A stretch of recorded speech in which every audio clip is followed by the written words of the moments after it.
Let's say once we download a file, we want to kick off another thread to scan the downloaded file for viruses.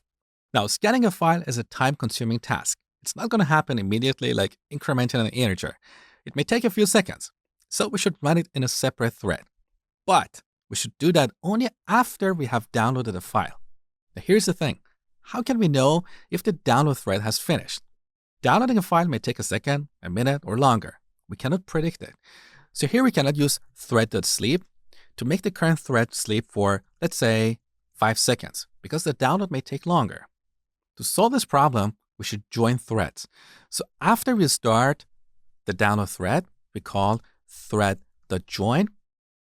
And this will make the current thread, that is the main thread that is executing this code, wait for the completion of the download thread. So this call is going to block the current thread until the download thread has finished. Once this method returns, then we can print a message like, file is ready to be scanned. Now, just like the sleep method, the join method throws an interrupted exception, so we should handle it here. Let's wrap it with a try catch block. All right. So we start a download thread, then we join the current thread with that thread, so this will make the current thread wait for the completion of that thread, and then we'll print this message. Let's run the program. So download started. Now 1, 2, 3, 4, 5 seconds later, download is complete, and we see that the file is ready to be scanned.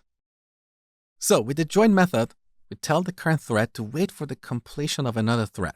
And that means while this thread is waiting, it cannot do other things. For example, in the case of a desktop or a mobile app, this main thread is responsible for handling UI events like mouse clicks and keystrokes. So if we make the main thread wait for another thread, it cannot respond to these UI events while it's waiting.